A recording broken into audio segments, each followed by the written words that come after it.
This show is a Hopful Media podcast production.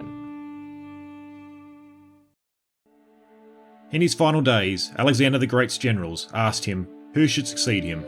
Alexander's answer, the strongest. Taken literally, this would see the close of the classical Greek age, an age thousands of years in the making.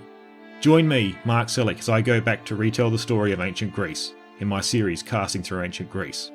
We will cast our way back to its beginnings, all the way through to the spread of its culture throughout the known world, thanks to Alexander and his generals. You can listen and subscribe to the series at www.castingthroughancientgreece.com, or you can listen on your favourite podcasting platform. Don't forget to follow the series over on Twitter at Casting Greece or on Facebook at Casting Through Ancient Greece. I look forward to seeing you there. If you're listening to this, you probably know that the United States of America gets involved in a lot of foreign wars. We all know the big ones: World War I, World War II, Korea, sort of, Vietnam, Iraq, Afghanistan, Iraq again. But before and in between all that, the story a lot of us heard in school is that the US military didn't get out much. Turns out, that's kind of a blatant lie. I'm gonna guess a lot of us don't know about the multiple Spanish-American Wars, the wars that led up to the Battle of Little Bighorn, or the baffling number of times we invaded Mexico. Odds are you've never even heard of things like the time the Marines invaded Taiwan, or the Oconee Wars. I'm Trevor Cully, host of the new podcast America Secret Wars, where I am going to sit down with a guest in each episode and dive into the history of all the forgotten and overlooked times that the United States deployed military force against other nations. You can find America Secret Wars at secretwarspod.com on Apple Podcasts, Spotify, or wherever you listen to your favorite shows.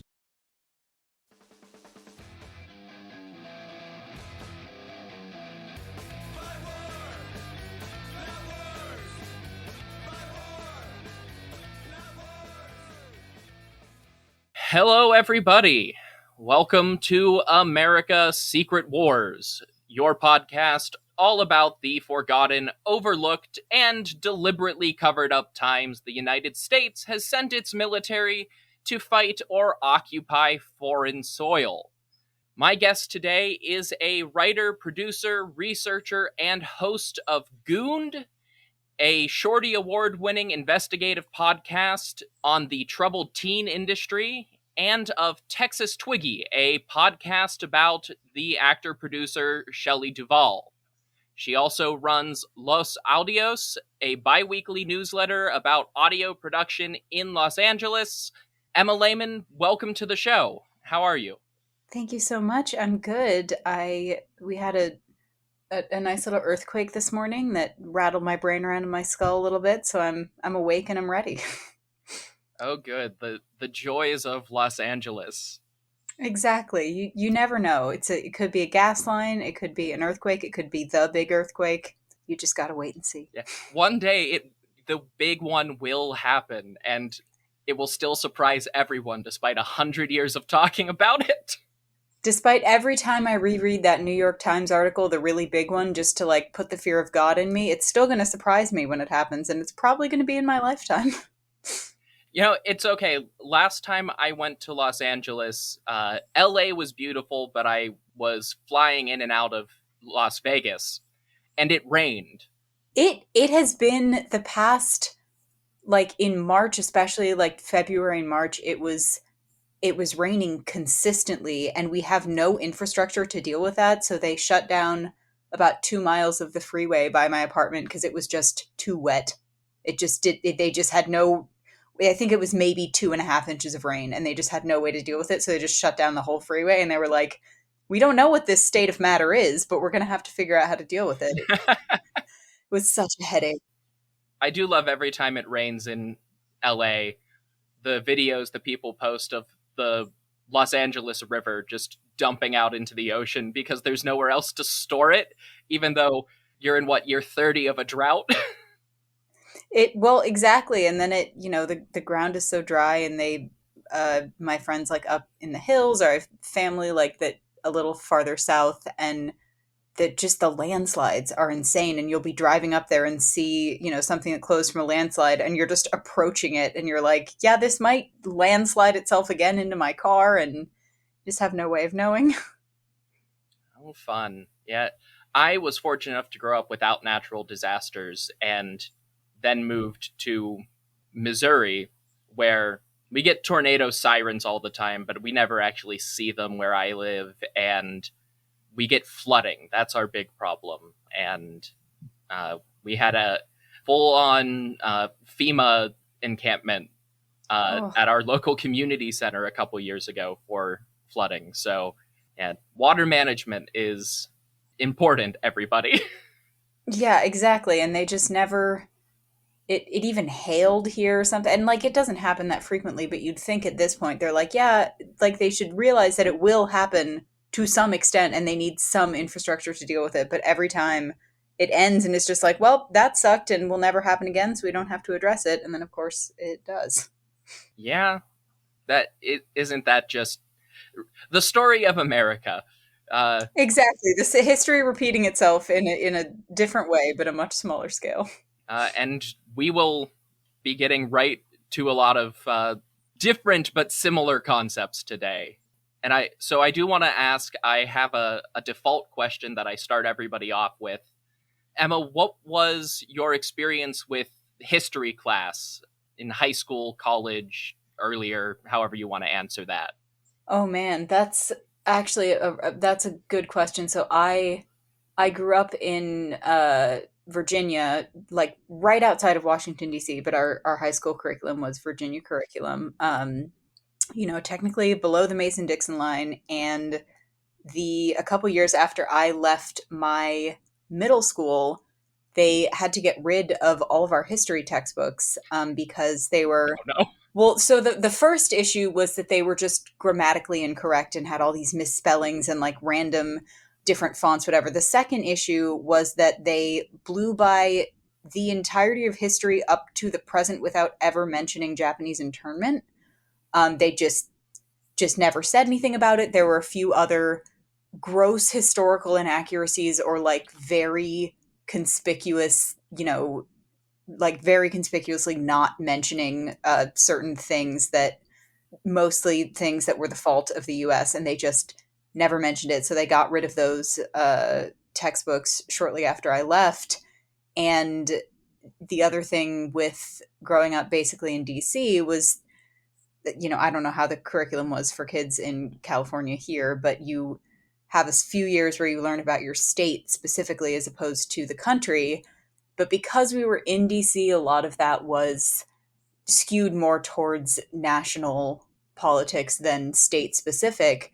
So I was so much more politically informed than I gave myself credit for, or honestly than I should have been as like an actual child. And I remember having an opinion about, the history of like education, like that. I remember having an argument about Betsy DeVos when I was like 12, and I came to California and would have or try to have political conversations or anything really informed by history with fully baked adults that I worked with, my coworkers with kids. And I remember a couple years ago when I worked at Trader Joe's, I had mentioned something about it was January 6th, and I was like, oh, it's the anniversary of January 6th. And she kind of looked at me and she was like, is that your birthday? And I was like, no, January 6th. And she was like, yeah, I don't, it's birthday, anniversary. And so I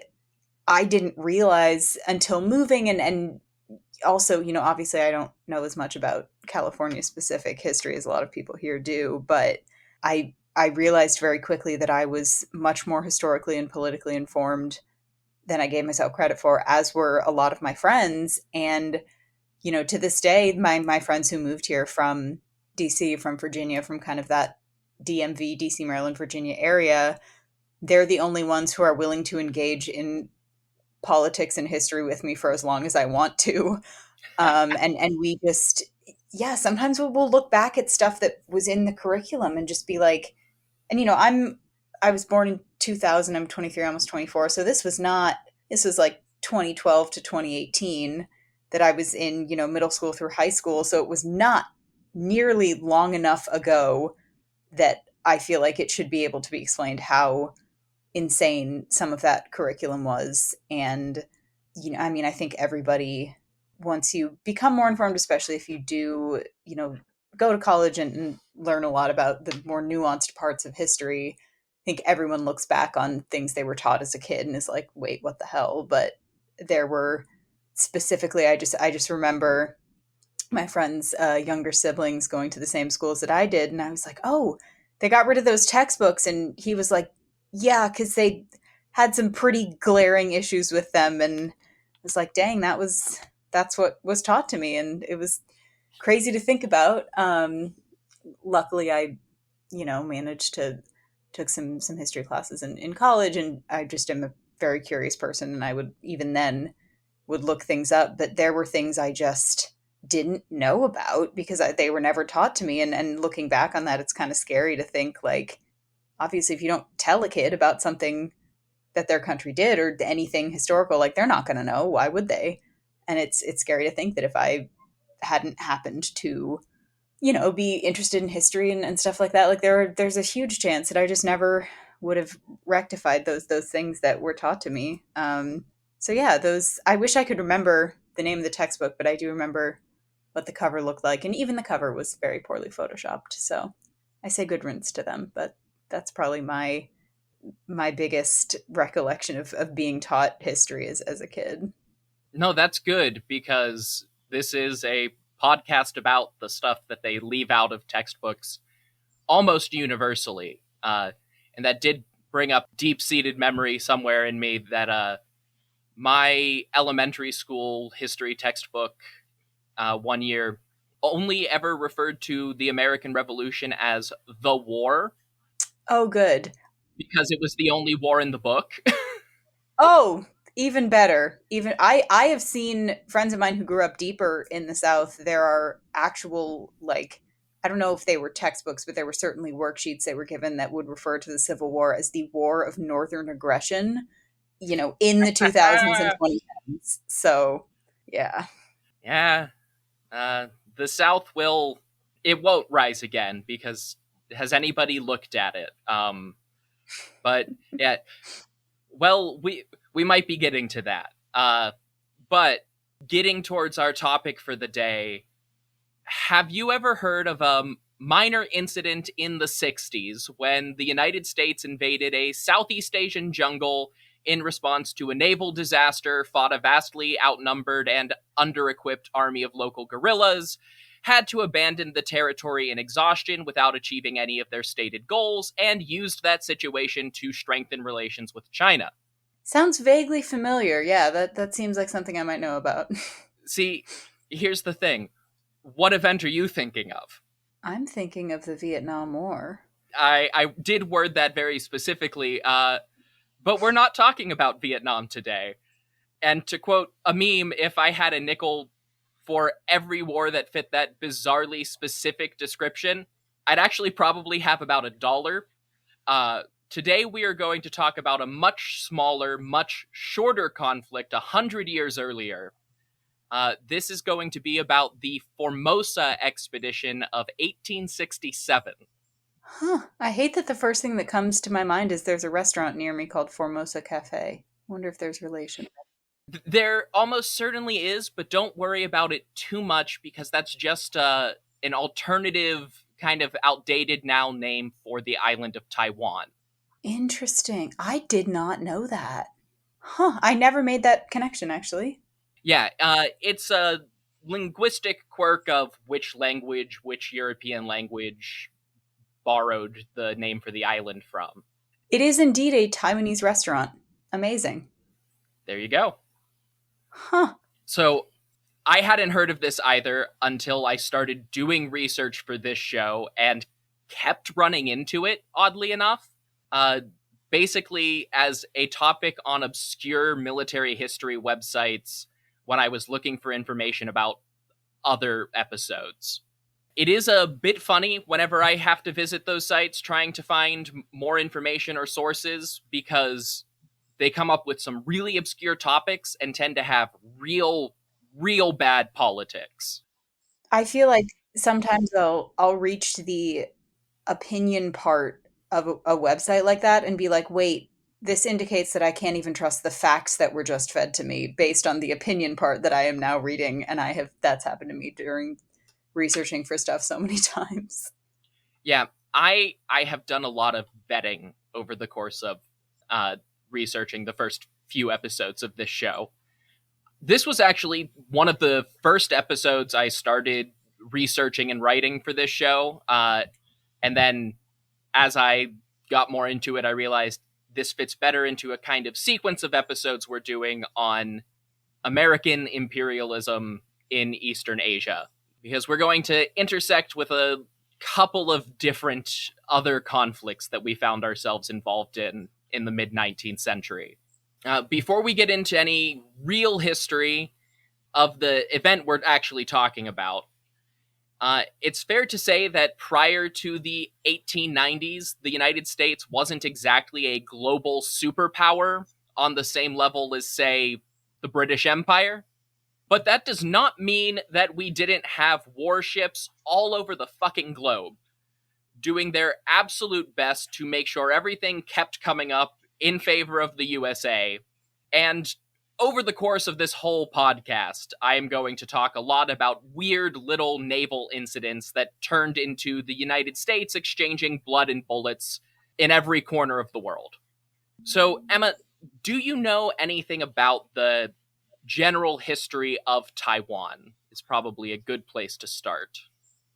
Funny enough, my boyfriend and his family are Taiwanese, and he's not super into history, but again, I'm very curious. It's something that I was actually recently writing a script somewhat related, more about the CCP than anything, but obviously, to do history on that, you kind of have to begin in the Chiang Kai-shek adjacent territory. And so I would say that I know maybe more than the average person, but I am by no means an expert. And every time that I learn something new, I realize that there is even more background behind that I also don't know. Case in point, this right here. Yeah.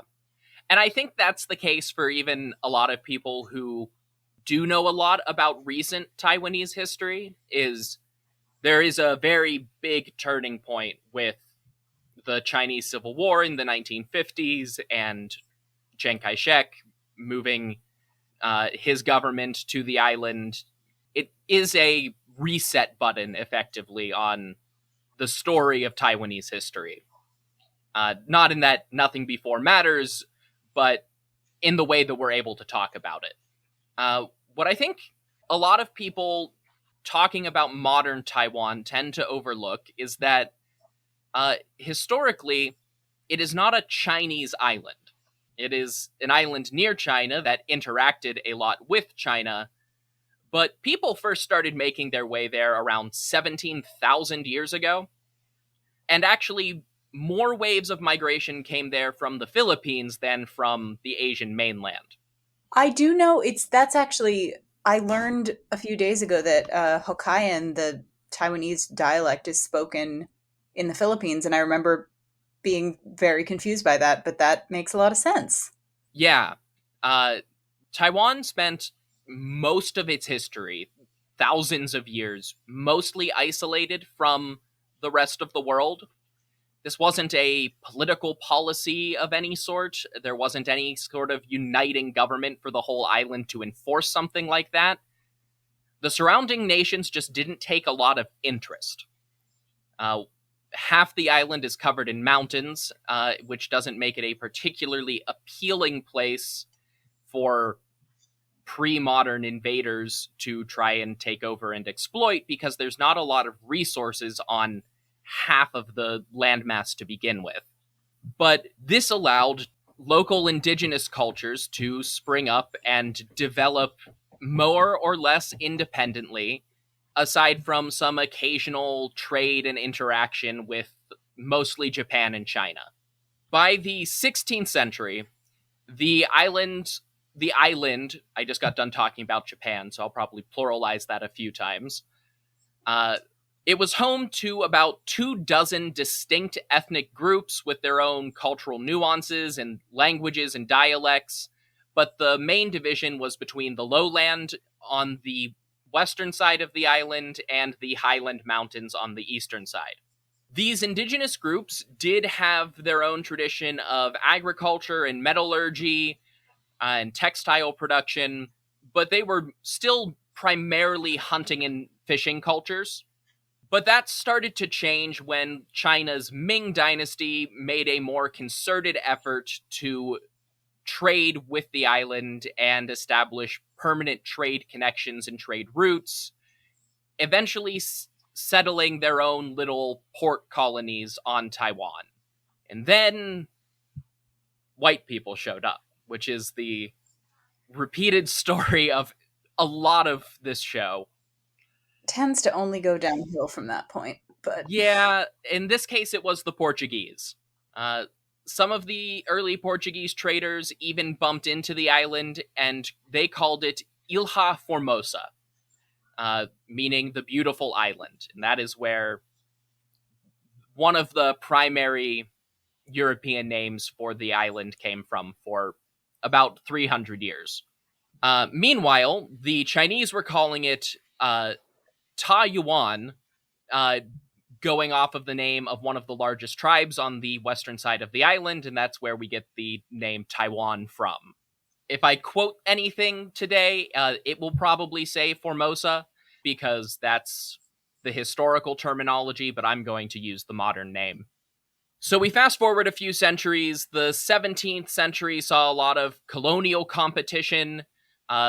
The Ming Chinese were never really able to dedicate their full attention to the island due to their own internal conflicts. The Portuguese never really needed it because they had bases in mainland China. So it came down to the Dutch and the Spanish, and they carved out chunks on the western side as their own colonial holdings, trying to keep up with the Portuguese. All this really succeeded in doing was force the natives whose land was being stolen by these colonial empires to band together into tribal coalitions and fight back. And by the end of that century, indigenous alliance had allied with the Dutch to kick out the Chinese and the Spanish, who were then kicked out when China went through a revolution and was now ruled by the Qing dynasty, who had to chase their competitors out of Taiwan as well. So going into the period that we're really focused on today, we have Qing China and the indigenous Taiwanese, but the colonial Europeans who are swarming all around Taiwan and trading with initially China and India and eventually Japan, they're not doing much with Taiwan just yet. Even the Chinese mostly wanted to focus on the lowland side of the island because that's where all of the good farmland was that they could exploit and make use out of. So the eastern side of the island became a safe haven for pirates. Basically, every government in the world agrees that violent raiders attacking ships are bad for business.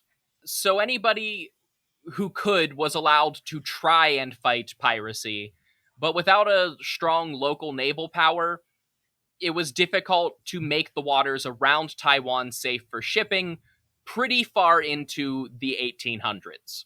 And since the indigenous Highlanders didn't really like anybody the pirates were preying on, they didn't see a problem with them sharing the coastline as base of operations.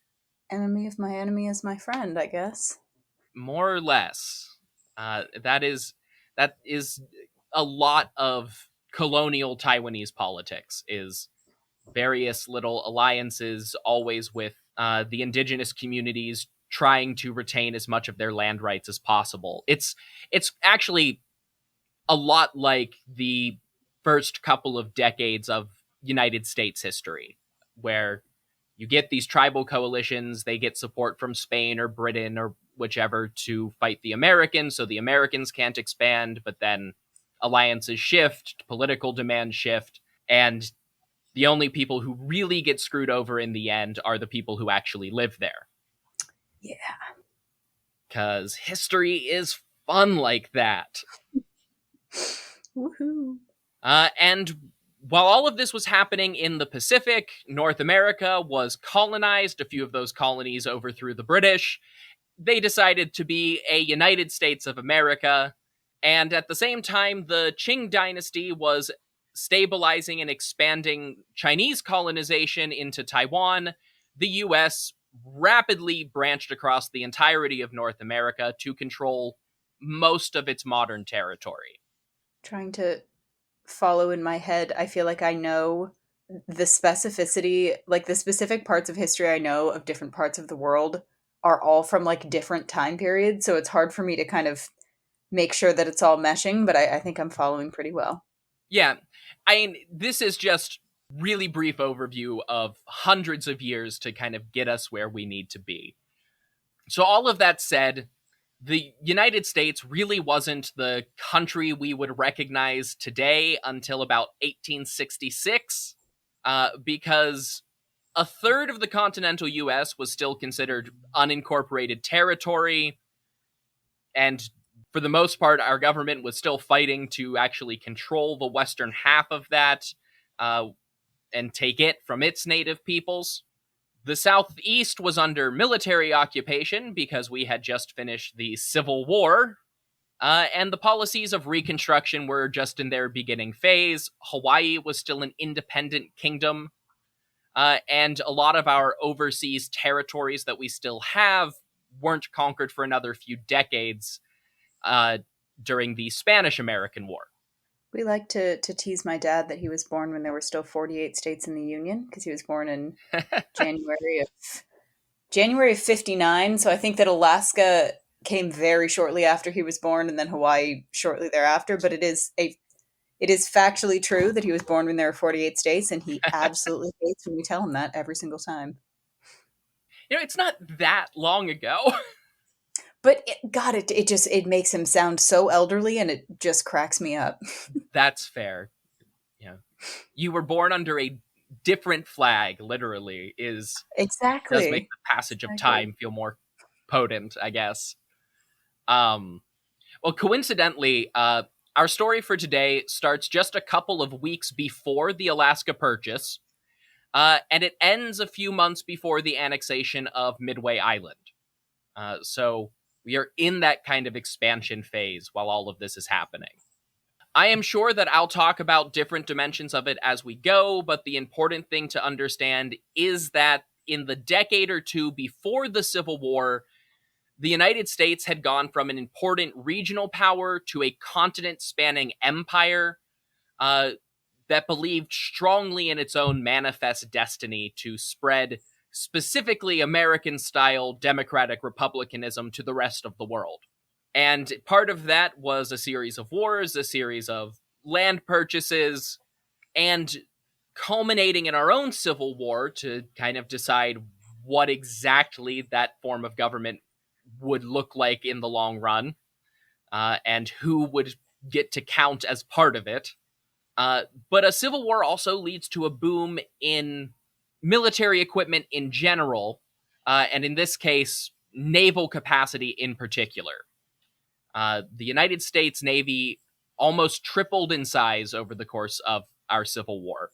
Wow. And since in the 1850s, we had used our limited naval power to force Japan to accept trade with Western nations, and a decade before that, we had participated in the Opium Wars in China. We now had a lot of trade interests on the far side of the Pacific, which led to an expansion of our naval presence across the entirety of the ocean. Makes sense. In the 19th century in general, from a very early point, we had a series of small naval squadrons in different regions of the entire world. Almost immediately after the War of 1812, we started fanning these things out. But this is the point after our Civil War where they start to be effective. and we started participating in anti-piracy operations, which were often code for punish natives who didn't want us on their island. So not like banning LimeWire, not that kind of anti-piracy. No. Pirates Bay. What were the other ones? Napster. Yeah, Napster's weirdly now a legit streaming service, which I always find really funny. Oh, really? Because it actually pays better royalties than any other music streamer now. That is a hell of a rebrand. I might look into that. I did not know that.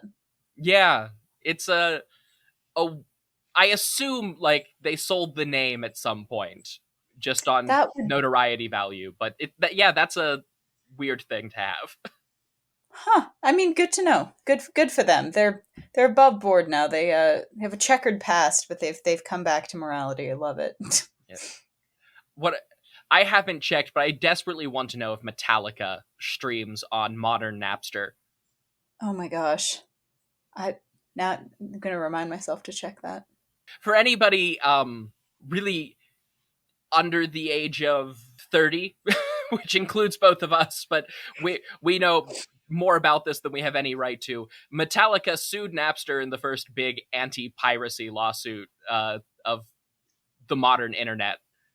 Yeah, I mean, I feel like maybe if they do stream on it now, it's in a way of kind of sticking it to the previous owners of Napster, but yeah, maybe. Passive aggression, perhaps. Well, you wouldn't download a car? Ship? While we're talking about a streaming service, I'll throw in an ad break because maybe it'll be for a streamer. Who knows? There you go. It's perfect.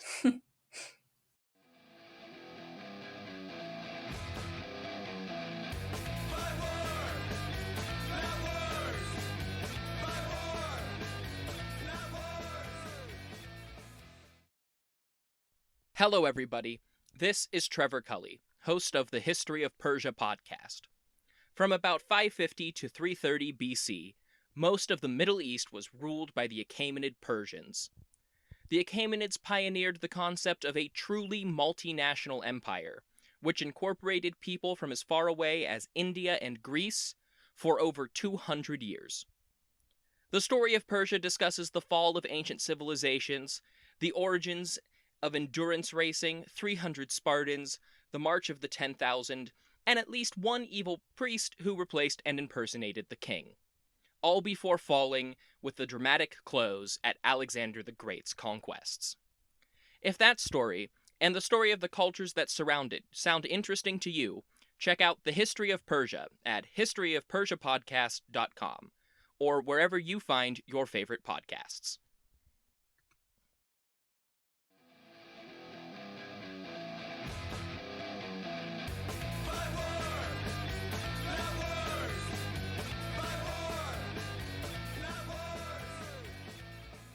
All right, we are back, and our real story begins, and I am 100% serious about this, with Peter Parker. Good? Question mark? Unfortunately, instead of being a vigilante with spider powers, this Peter Parker was a Presbyterian minister with an MD from Yale.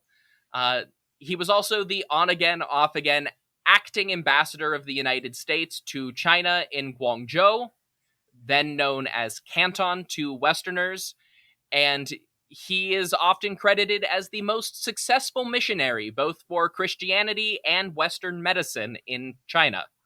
I was going to say, I feel like the phrase successful missionary has some connotations to it that don't necessarily indicate a positive version of the word success, but yeah, go Parker. In China especially, around this time, the spread of Protestantism was a contentious issue because they had just fought the Taiping Rebellion led by Hong Christ, the younger brother of Jesus, who received revelation after failing the state bureaucracy exam too many times. Which testament is that in, new or old? I think that's the fifth or sixth one at this point. Perfect. I'm not sure if this episode will come out before or after the Opium Wars episodes, but bizarre story to say the least. I'm excited. Though in this case, I think that it just means that Peter Parker convinced more people to become Christian than anybody else, because the Qing government tended to have a pretty hard lockdown on aggressive proselytization within their borders. It was one of the main points of the treaties that ended the Opium Wars, was an official system for missionaries in China. So Spider Doctor achieved this position after the British victory in the First Opium War, a conflict literally fought to make sure the Brits could keep selling opiates in the Chinese market without any regulation to speak of. And the United States had leveraged the opening of Chinese ports after that to really gain our first foothold in Asian markets. In 1848, on the eve of the Second Opium War and that Taiping Rebellion I mentioned, Dr. Parker received word that American sailors and merchants on board a British ship went down in a storm off the coast of Taiwan. This report came from survivors of another British shipwreck, passing on rumors of white castaways that had been enslaved by indigenous tribes on the island, including a ship whose name in the indigenous language vaguely resembled that of some of the missing Americans. So Parker immediately called on Commander W.S. Walker of the U.S. East India Squadron to investigate these rumors and allegations. If you are at all familiar with how military chain of command is supposed to work, you may know that it's not really up to an acting ambassador and a mid-ranking commissioned officer to send forces into foreign territory, regardless of whether or not there were prisoners there. But this was the 19th century, and communication was slow. Commander Walker was the highest-ranking officer in the vicinity, and Parker was the highest-ranking civilian representative. So standard procedure at the time was that these two could conduct a mission like this without much reprimand, as long as they played it safe. They will not play it safe. As long as they do the thing they specifically didn't. Yes. That's also the story of a lot of America's secret wars, is people who had very specific rules they could follow and do whatever they wanted within those confines and repeatedly ignore it. Rules were made to be broken. Yeah, if anybody has listened to all of my episodes so far, you'll know that this is a pattern that exists in this episode in 1867, and also in the episode I did on Niger, set in 2021.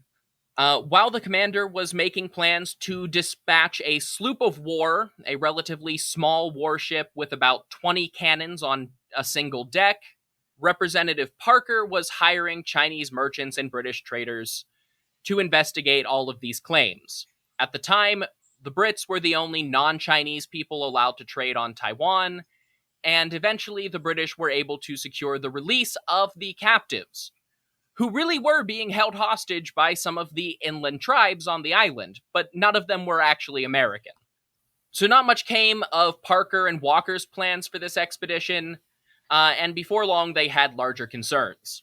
American naval forces fought in the Second Opium War, there were concessions, then our Civil War happened, and of course, since China didn't actually control about 2/3 of the island, and the area was filled with pirates, there was a healthy black market that developed while every imperial power in the region was getting involved in different conflicts.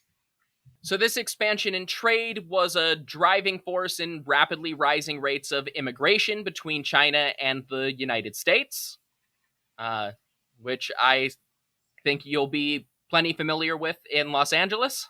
Definitely. I think that I had a roommate my first year of college who was tutoring me in Chinese. In exchange, I would buy us an absolutely obscene quantity of dim sum every weekend. Can't remember if it was Saturday or Sunday, but we would frustrate ourselves with about an hour and a half of Chinese tutoring that bless her heart, she tried so hard, went nowhere. I can now say, where is the bathroom? Give me money and I'm cold.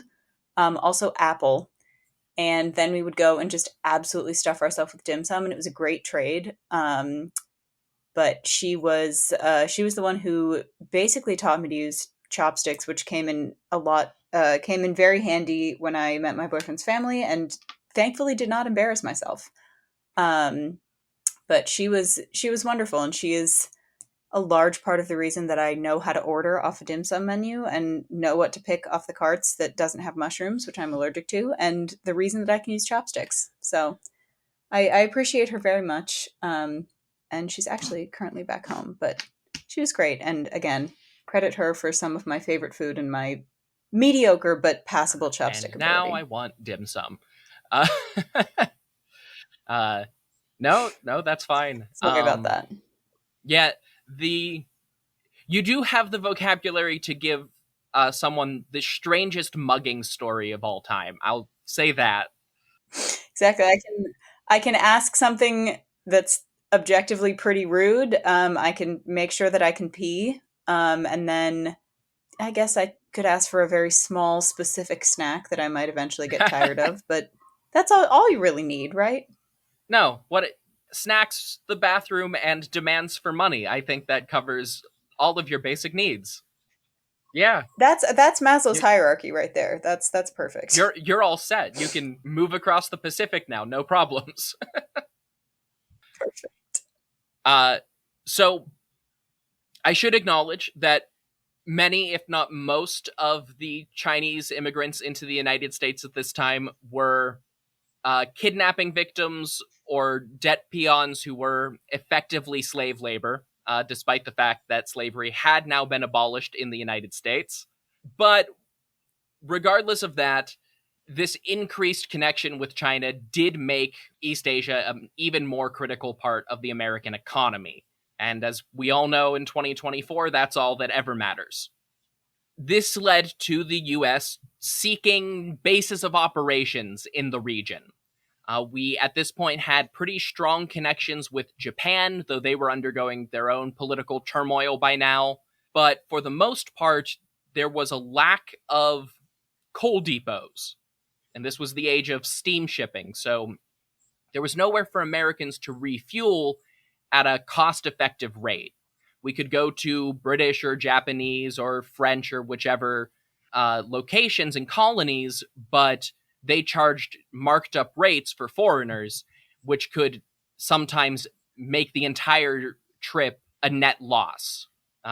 So the United States was looking for somewhere they could set up their own larger coal station and even maybe take ownership of a local coal mine. In my episodes about our interactions with Japan in the 1860s, I mentioned that Commodore Matthew Perry stopped over in Taiwan looking to settle a colony there. And even though nothing came of that, the idea settled into Peter Parker's mind and became a frequent topic of discussion in U.S. foreign policy. Kind of set to the side during the Civil War for obvious reasons, but once that wasn't the only thing to talk about, it came right back up of, could we take over all of Taiwan? See, now I'm imagining Matthew Perry, the other Matthew Perry, in a room with like any one of the Spider-Man actors having this discussion, but I don't actually mind that too much. So Matthew Perry from Friends and I think Andrew Garfield would be the funniest one here to discussing the conquest of Taiwan. I think that would be a really productive foreign policy discussion, I'm sure. I am glad you pointed that out because my brother didn't get the name connections between Matthew Perry's when I did an episode with him. So people will appreciate that somebody got the pop culture references. To read from a 1857 memo to the State Department from Peter Parker, Great Britain has her St. Helena in the Atlantic, her Gibraltar and Malta in the Mediterranean, her Aden, Mauritius, Ceylon, Penang, and Singapore in the Indian Ocean, and her Hong Kong in the China Seas. if the United States was so disposed and could arrange, his emphasis, not mine, for the possession of Formosa, England could certainly not object. England has so many colonies, they couldn't get mad at us if we wanted one too. What's that? The Chinese and the indigenous people of the island? Why would we care? Has not historically stopped anyone, so. No, never. Not once. So Spider-Man did gain some traction among fellow diplomats in China, American merchants and members of the State Department primarily, but nothing came of their proposals. There were naval forces in the region, but not nearly enough, and way too much of North America was still, as I said, contested with its own native inhabitants to send a massive invasion force across the entire Pacific to conquer an island. We weren't quite there yet. Taiwan was also partly a no-go because it quickly became apparent that it would lead to conflict with basically any country that had a boat. Despite that memo that I read, the British were also eyeing up Taiwan. The Chinese were already there. Japan was looking at it too. And even Prussia, with a P, was starting to think about building a colonial empire in the Pacific. Germany, not quite a thing yet. None of that stopped Peter Parker from conspiring with the Commodore of the East India Squadron to simply annex the island by force of arms as revenge against the Chinese for attacking US forces during the Opium War, which isn't a thing that happened. There was one exchange where they initiated an attack on the US, and the ship they attacked immediately burned down a series of forts, so I feel like that was already recompense. Or maybe it was, is preemptive revenge a thing? He's like, just in case this is a thing that ever happens, Yeah. I'm going to enact revenge now. He could actually tell the future and you never just know. vaguely knew that 200 years later, it would be a race between China and the United States for global hegemony and wanted to get a head start. Perfect. Yeah, just revenge by conquering an island that's only tangentially related to what you're talking about is an odd plan. So not much changed in the broader scope of Sino-American relations during the 1860s, partly because both countries were just really busy with their own internal problems. But then an American ship called the Rover was shuttling trade goods from south to north along the Chinese coast.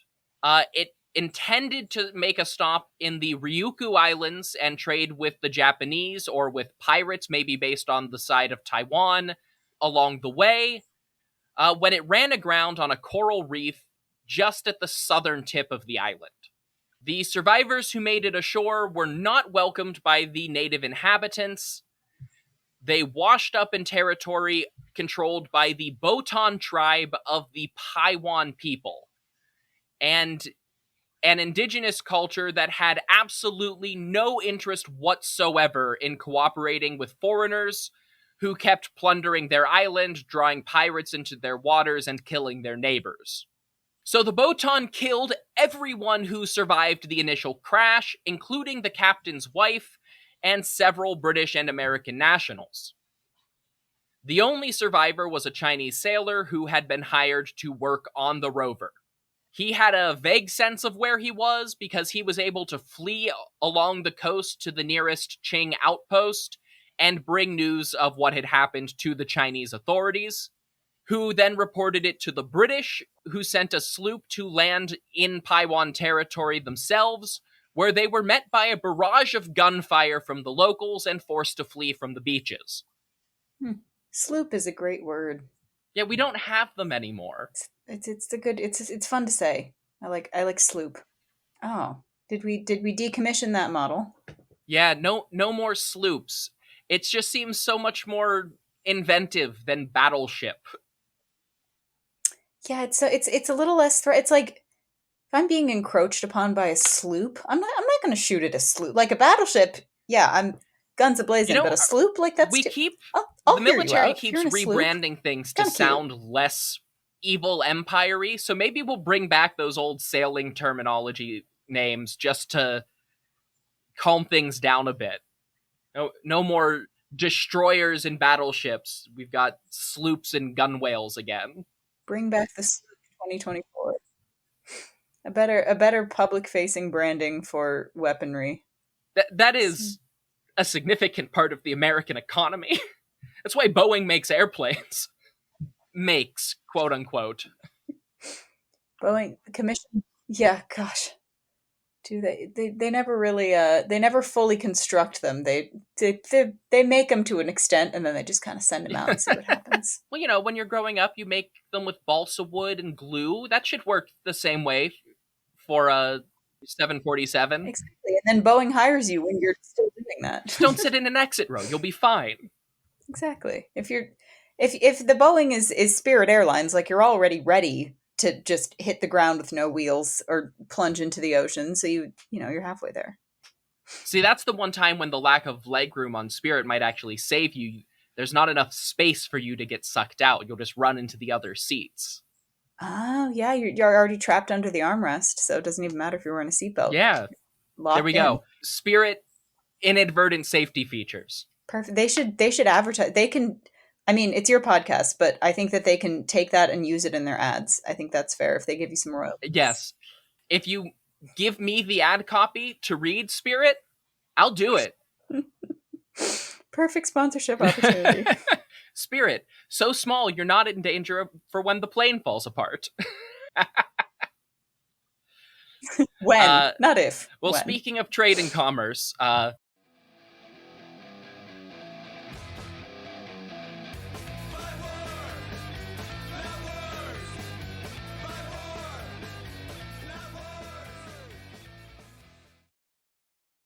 Africa is a land with endless stories to tell. From epic battles, brilliant rulers, and the dramatic rise and fall of civilizations, join us on the History of Africa podcast to learn the oft-ignored stories of the African continent. From the sands of Cairo to the plains of Zimbabwe, and from the mountains of Ethiopia to the forests of the Congo, find the History of Africa podcast wherever you get your podcasts.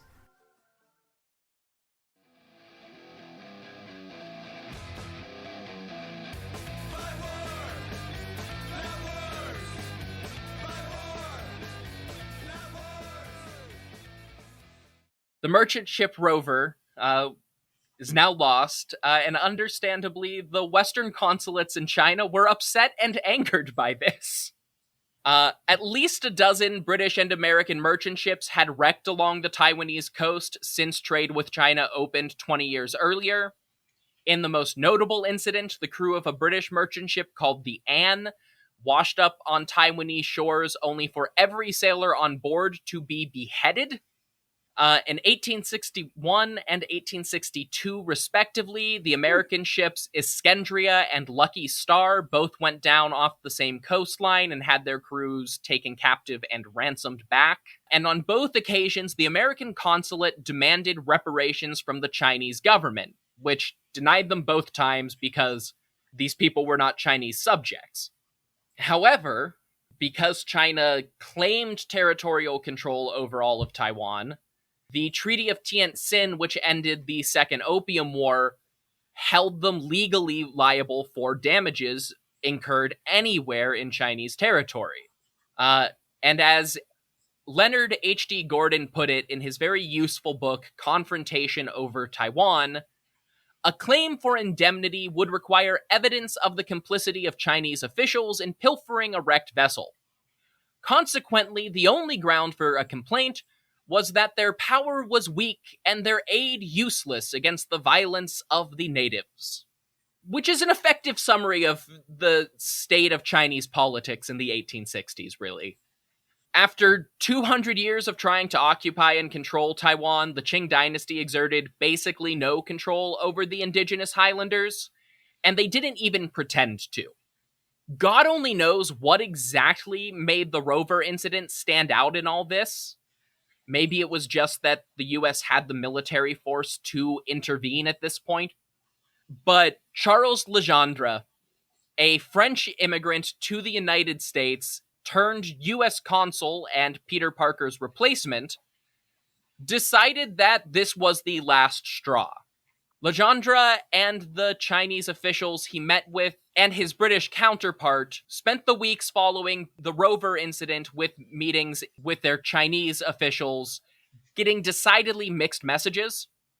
Both English-speaking delegations offered military aid to help the Qing government deal with the situation on Taiwan, but the Chinese didn't exactly trust English promises at this point and refused all aid. They insisted that they would help or they would handle it themselves, and then never did anything about that. That tends to be what I do when I say I'll handle something myself, is just not handle it. No. Yeah, I'll get to that. I'll clear that inbox. I'm like, thanks for the offer, but I can put this aside in perpetuity myself, but I appreciate the offer. Unsurprisingly, Legendre decided that the United States could take the Chinese statement to heart. If the Paiwan and other Taiwanese natives were not Chinese subjects, then it was totally okay for the US to act on its own militarily. They would have to operate in Chinese waters, so he did inform the Chinese government of his plan to quote-unquote punish the bandits who attacked the rover. This put Americans in an uneasy position, though. Legendre was calling for blood, and the Chinese government was sorta, kinda, maybe allowing it.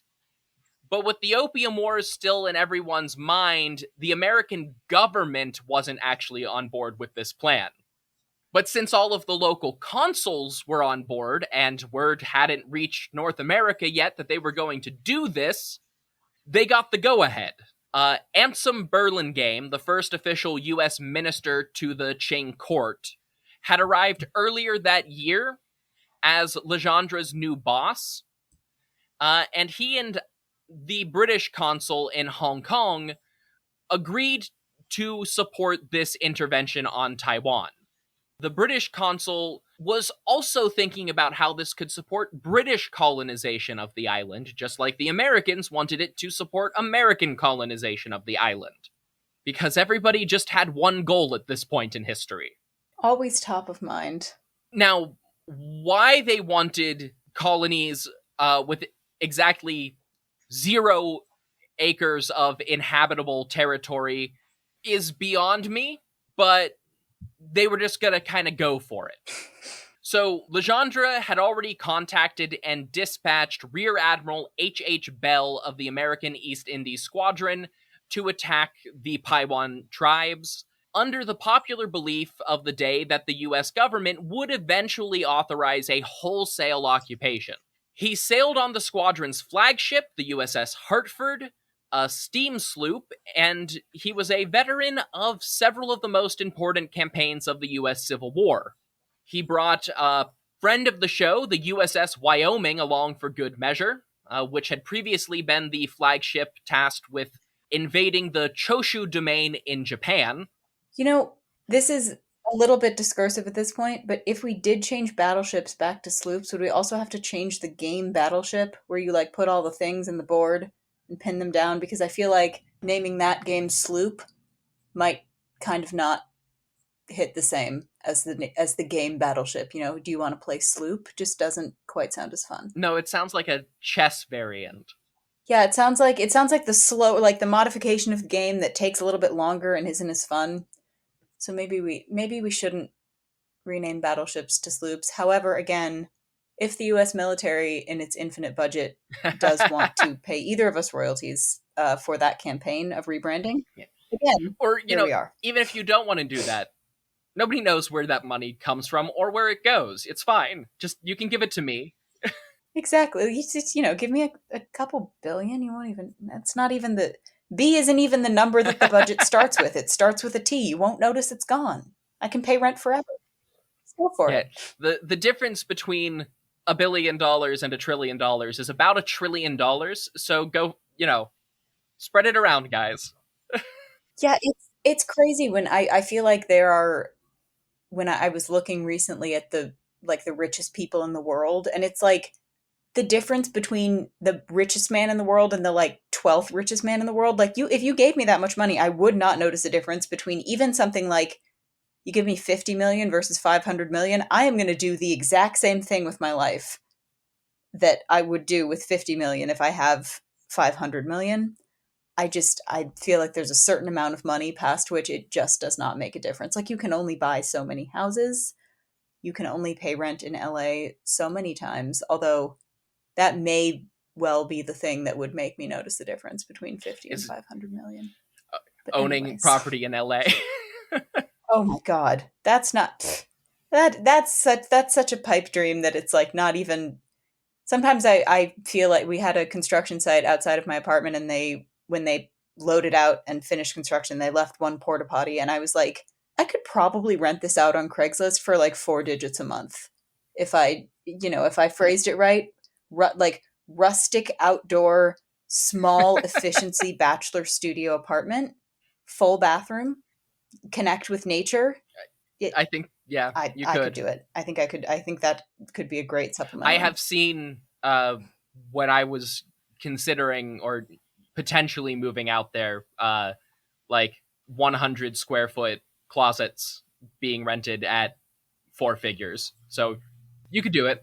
Oh yeah. I toured an apartment once and I was like, this is cute, I guess. Where's the bathroom? And she started listing the nearby restaurants and I was like, that's not what I asked. Where's the bathroom? There was a long silence before I understood that the reason she was listing the restaurants was there was no bathroom and this was an illegal apartment.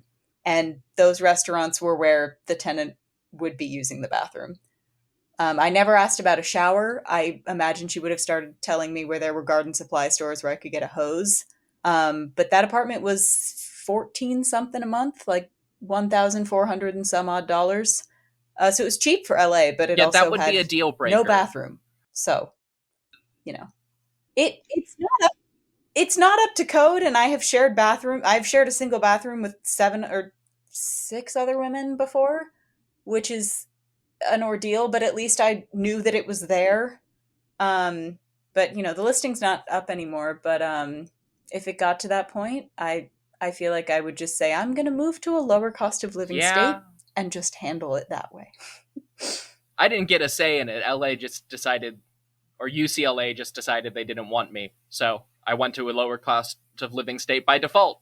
They decided they wanted me. And then when I told them that my family had been living here for several years, I was like, can I get in-state tuition? And they were like, no. So since in-state is about half out-of-state tuition, maybe they just were getting out of me double tuition as a way of honorarily having you attend for 4 years. Like, we will eke out of this one student double the money, and then we don't have to accept another. And then they can use that money to buy another swath of East Hollywood. All right, let's see. Oh, yes, they brought the USS Wyoming, friend of the show. This was a meaningful percentage, these 2 ships, of our overall force in the region at the time. And it was just a punitive campaign, theoretically, but also a probing kind of scouting mission to see how much an invasion of Taiwan would actually take.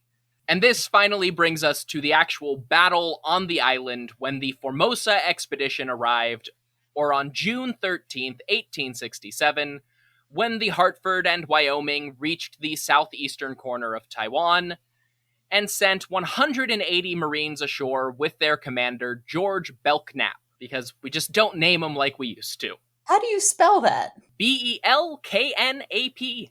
Huh. I don't know what I expected. Belknap. Yeah, Kind like of one of good name for the a cat. paunchier-faced, more British-looking cats. Yeah. Oh, Yeah. the smushy ones that kind of like that. Belknap. Oh, distinguished gentleman only eats the fancy feast that comes in the extra tall cans with the whole fish in it. Got yourself a Belknap right there. So, Commander Belknap split his Marines into 2 columns, with the second one under command of Lieutenant Commander Alexander Mackenzie. As these 2 lines of troops marched into the Taiwanese jungle, 20 Marines were taken out of formation and put ahead of the line as a skirmishing force, point of first contact. They were the dudes who would intercept any approaching enemies and fire at them from cover while the guys behind them got into position for a bigger fight. In this case, that also meant they were the ones clearing brush out of the way with machetes and axes to clear a path through dense, unprocessed jungle. This is beginning to sound somewhat familiar. But here's the thing. The Marines, they have a reputation. There's a lot of ways you could phrase that. Some of them have to do with glue, some of them have to do with crayons. My personal favorite is the acronym, Muscles Are Required, Intelligence Non-Essential.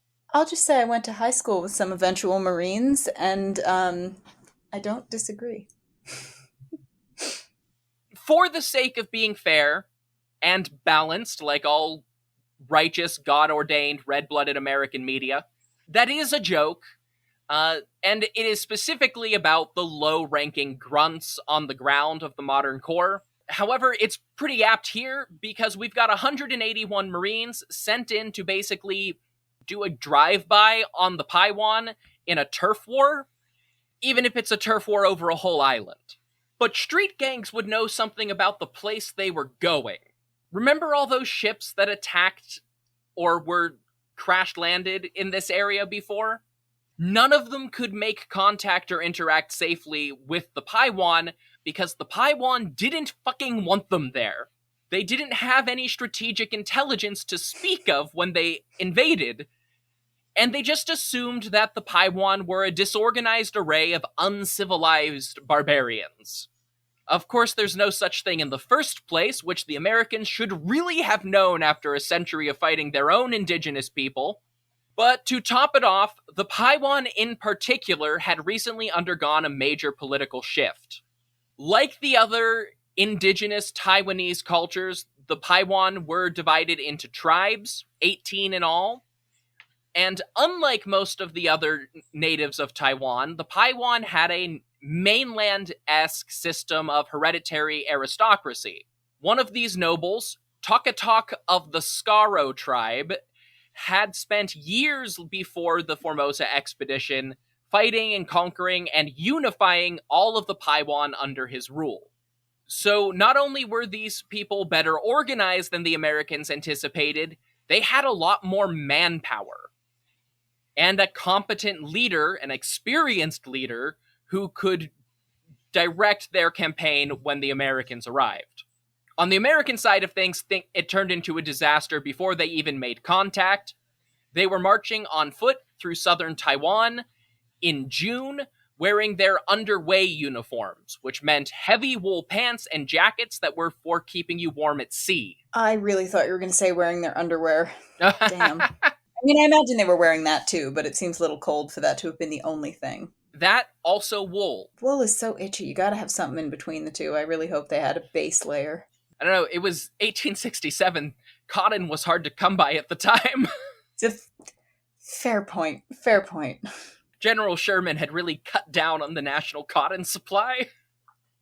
The Fabric of Our Lives ad campaign wouldn't come for a couple centuries, so. No, at this point, the fabric of their lives was wool, and they were in a tropical jungle. Oh, can't even imagine. So after an hour of blindly tromping through the forest, the Marines were already becoming exhausted and overheated thanks to their uniforms and the climate. And the skirmishers, most of all, because they had to physically clear their path. It wasn't a total disaster yet, and none of the ships they were exacting retribution for had lasted very long before the Taiwan attacked. So they were expecting something at any moment. They did have better weaponry than the Taiwan, who were using old, unwieldy, outdated muskets. The Marines had state-of-the-art post-Civil War rifles, the first of their kind to actually use the cartridges of modern bullets. And they had 181 men. Takatok and the Taiwan brought just 22 fighters to this campaign. At the 1 hour mark, the jungle erupted in gunfire. The Americans hadn't realized it, but they were approaching a small but steep hill, and Takatok and his men had taken up a position at the top. By the time they reached that hill, the Taiwan were gone, And they pressed forward once Commander Belknap and the other column caught up, only to be attacked from the shadows and the trees in every direction as they marched further and further into the jungle. The Marines were pelted with heavy rocks, they dodged literal spears whizzing through the air, musket shots filled the forest with smoke, and the terrain was still dense jungle. Nobody was dead yet, but they were all dying of heat exhaustion. And then there was another volley of gunfire. This may be an ignorant question, but why don't they just take off the wool at some point? Like, if you're losing that badly, you have no pride at that point. So just strip down. Like, masculinity issue, maybe? You know, I'm sure they did take off their coats, but there's only so much you can do once you're already in it, and you still have to carry all of that back. And then I guess there's also, like, you don't know what plants are going to scratch you, and if you have open wounds. Okay. Yeah. I guess that's a fair point, but I just feel like I would immediately just take off everything if I were dying of heat exhaustion, but I've also never been to war, so. There's also the just doctrinal issue if you can't leave your uniform somewhere where an enemy force can pick it up. Oh, that didn't even occur to me. That is a good point. I can't imagine this enemy in particular doing anything with that, but they had just come off of a much more real war. So that was probably part of their logic for not abandoning gear as they went. Interesting. Good to know. But yes, there's another volley of gunfire, and Lieutenant Commander Mackenzie was hit, mortally wounded in the attack. And with his lieutenant dead, his men exhausted, and personally crippled by heat exhaustion, Commander Belknap ordered a retreat before they could get stuck in the jungle overnight. They dragged themselves out of the forest and sent the scouts along the way to look for any Paiwan who had been killed in the skirmishing as they had marched over the last 4 hours.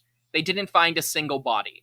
The Paiwan presumably shadowed this retreat, but they didn't attack this demoralized, dying group of soldiers and Marines on their way out. And that was it. The Formosa expedition was an embarrassing, largely bloodless defeat for the United States. So not a single Paiwan died. Not a single one. That is so...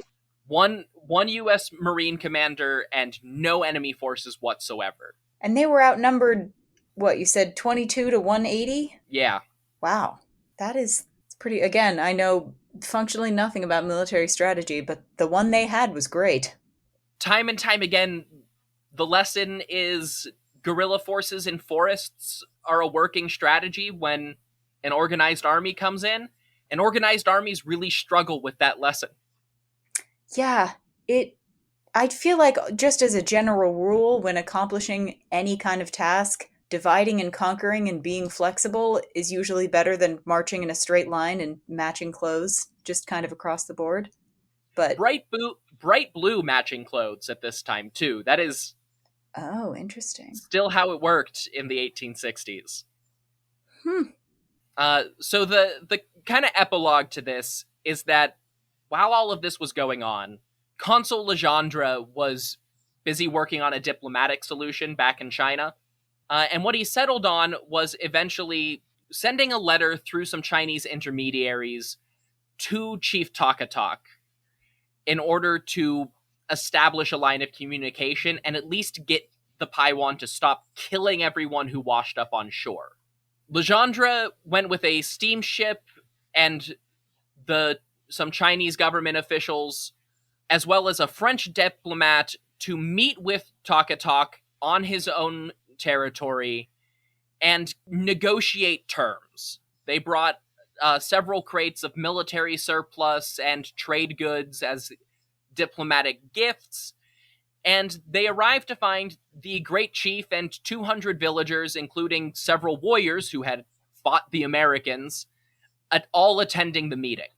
Through an interpreter, Takatak explained that they killed white people who crashed in their territory as revenge for a genocide committed generations earlier, apparently by the Dutch, based on the geography of the situation. And they didn't totally understand that the English and the British weren't Dutch. Fair. Kind of fair. which actually kind of makes sense. The languages don't sound that different if you're not familiar with them, and all three of them fly red, white, and blue flags. Oh, that's a good... Wow.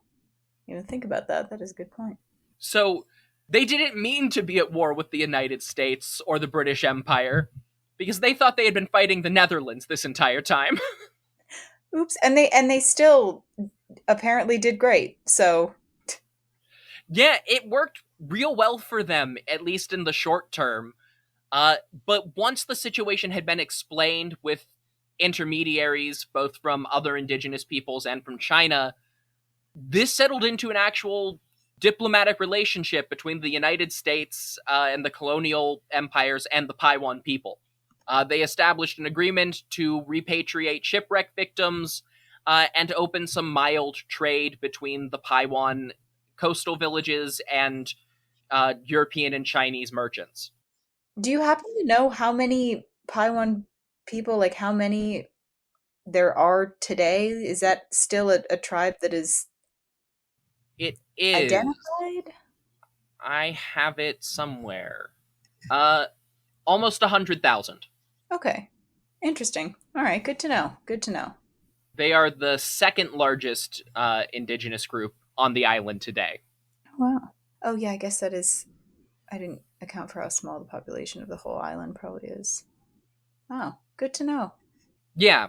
And a majority population now is Han Chinese after the 1950s. But so yeah, they were one of the larger groups on the island to begin with anyway.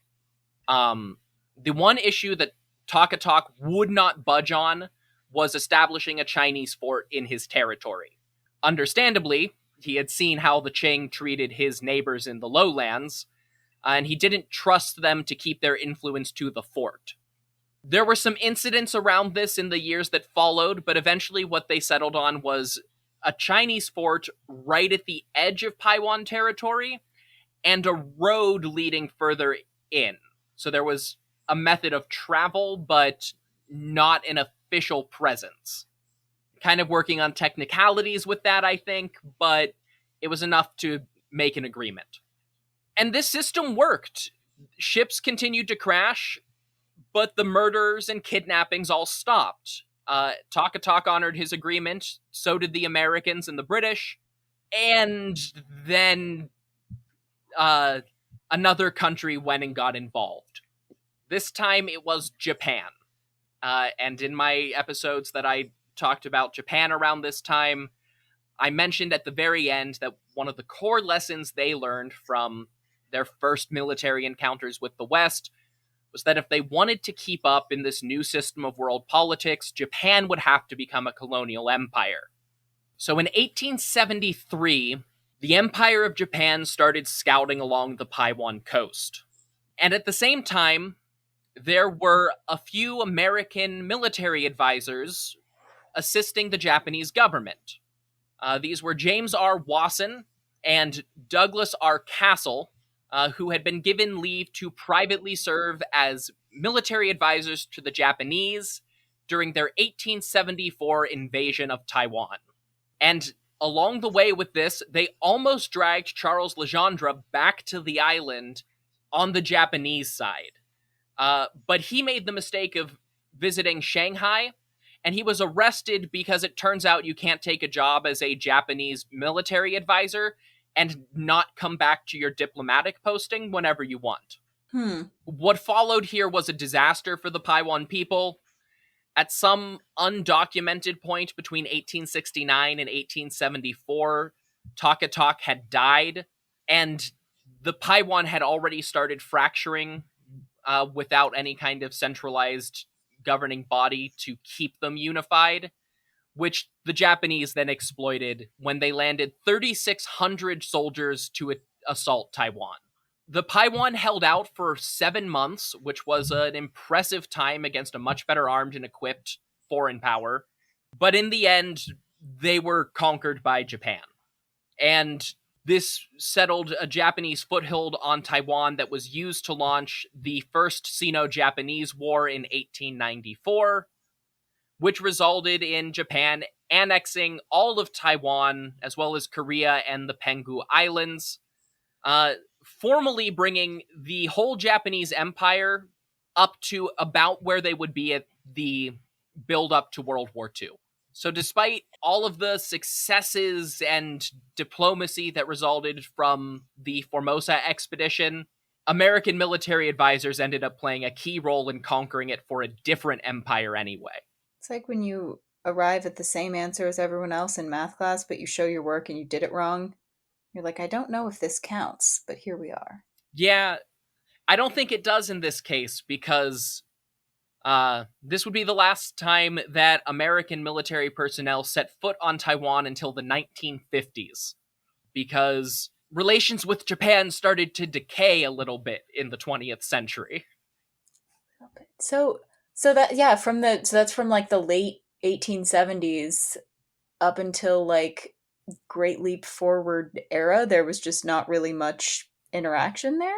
Well, so the western and southern parts of Taiwan remained kind of contested in the 1870s. So there was some very limited interaction with the Chinese presence there.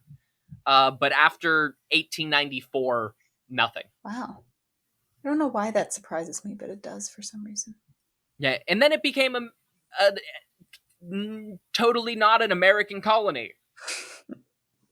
Which maybe that is arriving at the same answer, just doing it wrong. True. But that is the American Formosa expedition. Emma, do you have any final thoughts? I mean, it is. I mean, I knew this from your initial description of what I thought was the Vietnam War, but the similarities are so striking and crazy to think that we then followed up with the Vietnam War and made several of those same mistakes again. And I now kind of want to go to Formosa Cafe. Definitely not the main takeaway, but it is a takeaway. Yeah, that was really interesting. I think the kind of relationship between China and Taiwan it's interesting to me, and it's also, again, living in Los Angeles, I know a lot of people who were born in China. I know a lot of people who were born in Taiwan or who are Taiwanese, and I feel like that it's interesting to see not only their opinions, but the opinions of like older people in their lives, like kind of watching that play out and listening to those different perspectives, kind of has encouraged me to like look into the history and it's interesting to see. And that was quite an adventure. And I did add Commander Belknap to my list of cat names, right below mesothelioma. So I will have 2 very unlucky cats at some point in my life. What a name for a cat. Oh God, that poor animal. Well, my cat has pneumonia and breathes in such a way that you would expect she has pneumonia. And I was like, I should have named her mesothelioma, but then I would have thought that I like karmically brought that into existence. So yeah, my cat name list is several dozen long, and none of those animals, they'll all resent me, basically. Every cat that I ever own okay, will resent me. That's how it's supposed to work. Exactly. But yes, if you want, now is the time to tell people about your work and where to find you. Yeah, so I produced a podcast called Gooned. It's a 12-episode investigative series about the troubled teen industry. It's out and available on all platforms. We recently won a shorty, which is really, really exciting. And I also produced Texas Twiggy in 2021 that was about Shelley Duvall and her life and career. I run Los Audio, a newsletter that centers around audio events in Los Angeles. You can submit your own events. It's a great community. I've met so many people out in person from that newsletter. And yeah, you can also find my other shorter audio and writing at emmalehman.com, Lehman. And yeah, go listen to my podcasts. They're great. I promise I made them. So yes. Well, I agree. And hearing about the work that you were doing on Gund last year was part of the reason I wanted to make sure I got you on here to promote that a little bit. Everyone should go check that out. I will put links to Emma's work in the description of this episode. And if you want more information about this podcast, you can find me on social media at History of Persia, because I'm not maintaining separate social media accounts for these things. You can go to hopfulmedia.com. You can find me and support me on patreon.com/History of Persia. More information about that specifically coming soon. And until next time, go get some dim sum, everybody. Do it. It's a great idea. It's always a good idea.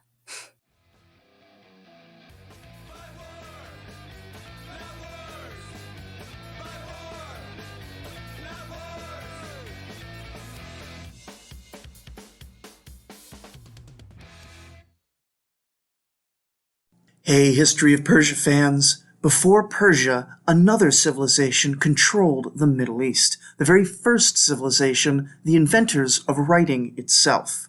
From the clay tablets of ancient Mesopotamia come the oldest stories.